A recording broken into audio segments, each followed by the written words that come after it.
Bonjour à tous et merci de rester fidèles à l'édition de la mi-journée sur RTI2. Passons tout de suite au sommaire. Il est l'ami de plusieurs. En passant du plus petit au plus grand, le jeune Néhémie, un bonheur de nain qui accepte avec positivité sa condition physique. Nous aurons son portrait dans ce journal. Et puis au Mali, après 9 ans d'engagement, la France officialise ce vendredi la fin de la force européenne Takuba sur ce territoire malien. Les pluies diluviennes tombées dans la nuit du mercredi 29 au jeudi 30 juin ont encore fait des morts dans la commune du Plateau. Il s'agit de 2 jeunes filles âgées respectivement de 4 et 16 ans. Outre ces morts dans la commune du Plateau, ces pluies ont également causé des dégâts dans la capitale économique du pays. En alerte depuis le début de cette pluie, le groupement des sapeurs-pompiers militaires ont dressé le bilan des intempéries survenues. Nour Sangaré, Pangasoro Kone de Madongui. Matinée tragique pour les habitants de la Carena dans la commune du Plateau ce jeudi 30 juin. 2 enfants ont trouvé la mort à la suite des pluies diluviennes qui se sont abattues dans la nuit d'hier à aujourd'hui dans la ville d'Abidjan. Il s'agit de 2 sœurs, une adolescente âgée de 16 ans et une fillette de 4 ans. Leur frère Guy Kounan est sous le choc. Je suis au travail puis mon oncle m'a appelé. Il dit que non, on dit maison est coulée sur eux. Donc c'est dans ça que je suis arrivé ici. Quand je suis arrivé sur les lieux, bon, j'ai constaté avec des gens, mais ça va. Ça va. C'est un pan de mur qui s'est effondré sur une maison de fortune.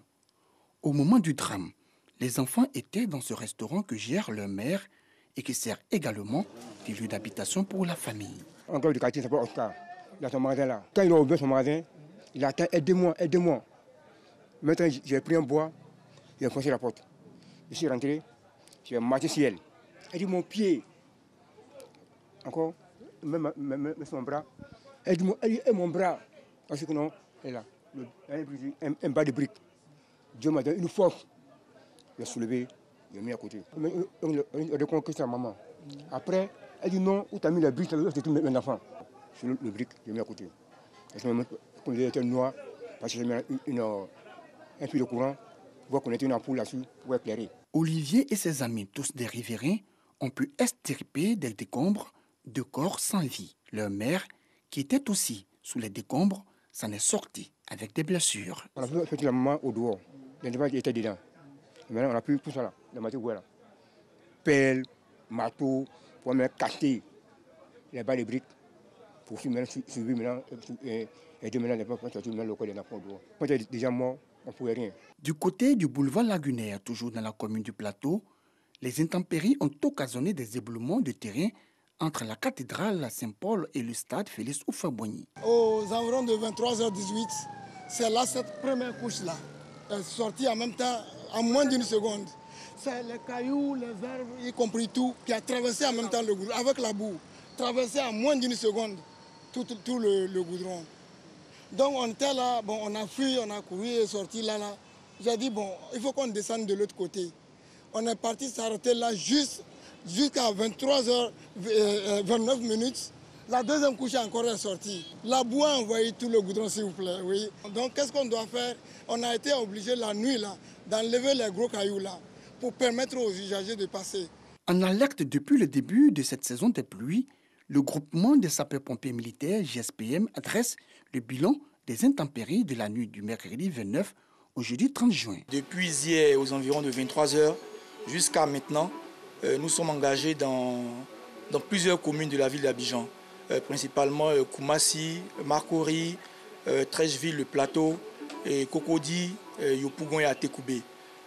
Pour le bilan actuel, nous sommes à 64 victimes, dont 53 mises en sécurité, 9 victimes évacuées au niveau des différents CHU Cocody et Trècheville. Et malheureusement, nous avons constaté ce matin, aux environs de 10h30, 2 décès au niveau du plateau. La météo annonce des fortes précipitations jusqu'au mois d'août. Les populations sont donc appelées à la vigilance pour éviter d'éventuels drames. Celles encore dans les zones à risque sont priées de les quitter. Une polémique est née à l'annonce de l'ouverture du péage du Grand Bassam. Le coût du péage à 1000 francs CFA est jugé excessif par des usagers qui le comparent malheureusement au péage du pont Henri-Konan Bédié HKB. Certains de ces usagers ont donc préféré prendre d'assaut l'ancienne voie. Notre reporter à Sita Sogodogo est allé à Grand-Bassam et Beaunois pour un constat. Autoroute de Grand-Bassam, il est 17 h. Le trafic est timide, la circulation est moins dense. La raison, le coût du nouveau péage. Et depuis que la péage est venue, c'est un peu difficile. Sans bagage, on ne peut pas faire quelque chose. Donc l'État n'a qu'à essayer de voir pour diminuer un peu le prix. Ce matin-là, j'ai passé, payé 1000 francs. Mon retour aussi, j'ai payé 1000 francs. Bon, si quelque chose me prend encore, je retourne encore 1000 francs. Vous savez, si j'ai fait le voyage 4 ou 5 fois par jour, il faut compter dans les 10 000 aller-retour. C'est quand même un peu lourd. Ça, il faut reconnaître ça. Si pour Denis et Léon, le coût du péage est excessif, ce n'est pas le cas pour Isidore. Le coût du péage, ouais, pour certains, c'est énorme. Mais pour nous autres qui voyons le futur, on dit bon, c'est raisonnable. Parce que c'est pratiquement un tarif de moins que celui d'Atingué. On fait avec. Direction la ville de Beaunois, où nous rencontrons Camille, qui est propriétaire de véhicules de transport en commun. Depuis l'ouverture du péage, le prix de transport a augmenté ici. J'aurais souhaité que, en tant que transporteur de Beaunois à Abidjan, le coût du péage de 2500 soit réduit à 1000 francs. Le transport était à 700. Aujourd'hui, nous le faisons à 800 pour les gros porteurs et les petits porteurs à 900. Une augmentation qui ne rencontre pas la satisfaction des clients. Nous savons que la vie est chère. On se réveille dans le transport, voilà que nous sommes retrouvés à 1000 francs, à 800 francs. C'est un peu trop. Donc si le gouvernement peut diminuer un peu le coût du péage, peut-être qu'eux aussi, les transporteurs, ils peuvent nous arranger en diminuant le prix du transport. Si l'autoroute est marquée par une rareté de véhicules, la situation est tout autre sur l'ancienne voie. Elle draine un grand nombre de véhicules en provenance d'Abidjan, créant de gros embouteillages. Les chauffeurs des véhicules de transport en commun préfèrent cette voie étroite à l'autoroute à péage. On fait 5 tours par jour, ça ne nous arrange pas. On charge Bassam, 500 pour aller à Abidjan. Donc si on dit on paye 1000 francs, chaque voie là, ça ne veut pas nous arranger. La commercialisation du péage sur l'autoroute de Grand-Bassam a débuté le vendredi 24 juin 2022. Selon les tarifs fixés par le Fonds d'entretien routier, les véhicules répertoriés dans la classe 1 devront s'acquitter de la somme de 1000 francs CFA au poste de péage et ceux de la catégorie internationale, 1500 francs CFA. Les poids lourds, autocars et véhicules de 3 essieux et plus devront, eux, payer la somme de 3500 francs CFA. Il était commenté par Bintou Kone Pekele. Nous l'annoncions en titre hors de nos frontières. Le scénario était attendu, le voilà confirmé. Paris a annoncé ce vendredi la fin de la Task Force Takuba au Mali, une agrégation de forces spéciales européennes, victime collatérale des tensions avec les colonels au pouvoir à Bamako.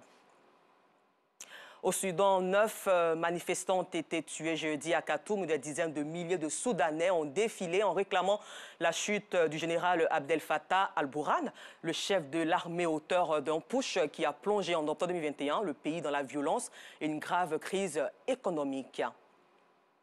Aux USA, le chanteur américain R. Kelly a été condamné à 30 ans de prison pour crimes sexuels. La star connue pour le célèbre I Believe I Can Fly a été reconnue coupable en septembre 2021 à New York d'avoir dirigé pendant des années un système d'exploitation sexuelle des jeunes, dont des mineurs. Il est âgé de 14 ans et vit à Korogo dans la cité du Poro. Néhémie souffre du nanisme, une maladie causée par l'achondroplasie. Malgré son handicap, il vit sans complexe avec ses parents et amis, même s'il est parfois victime de stigmatisation. Qui est-il? Comment vit-il?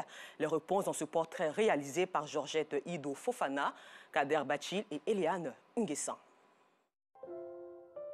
C'est ici, en plein cœur de la ville de Korogo, dans la cité du Poro, que vit Néhémie. Âgé de 14 ans et fils aîné d'une famille de 5 enfants, Néhémie souffre du nanisme.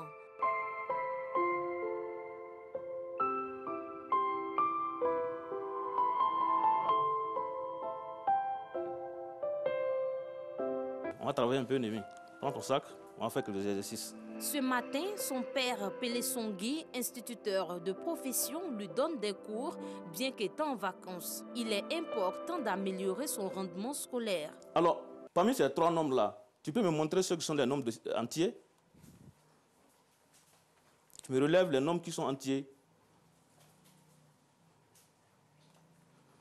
Lis-les. 3. Oui. Et 0. 3 et 0 sont les nombres entiers. Pourquoi tu n'as pas pris 1,5? Parce qu'il y a une heure. Admis en classe de 5e, Némi est un élève très intelligent selon son père qui nous explique les circonstances de sa naissance. Il est né comme tous les autres. Voilà, il est né normalement. Voilà, il a présenté en tout cas les critères d'un être vivant normal. Bon, au fur et à mesure, vu sa forme, on se disait qu'il allait prendre la croissance, mais après on a vu que ça tardait, on a vu certains médecins, on allait affecter. Bon, on dit que bon, c'est depuis des malformations congénitales, on a accepté, puis on a accepté ce statut et puis on vit avec.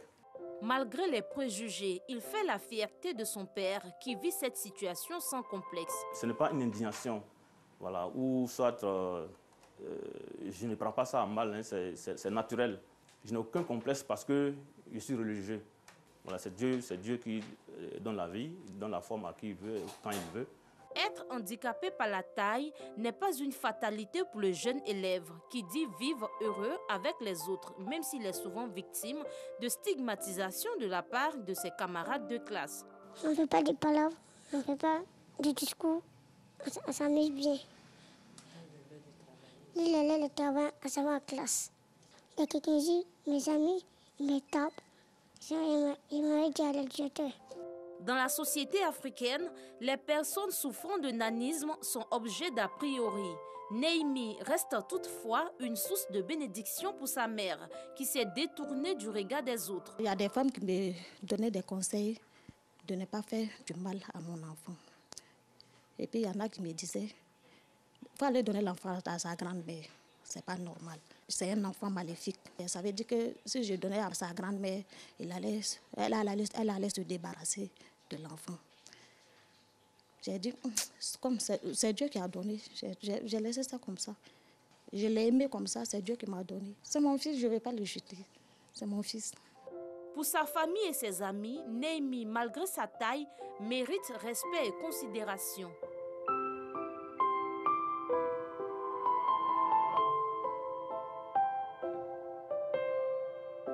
Je viens mon grand frère, je le respecte. S'il dit de faire quelque chose, je le fais. S'il dit qu'il ne faut pas le faire, je ne fais pas.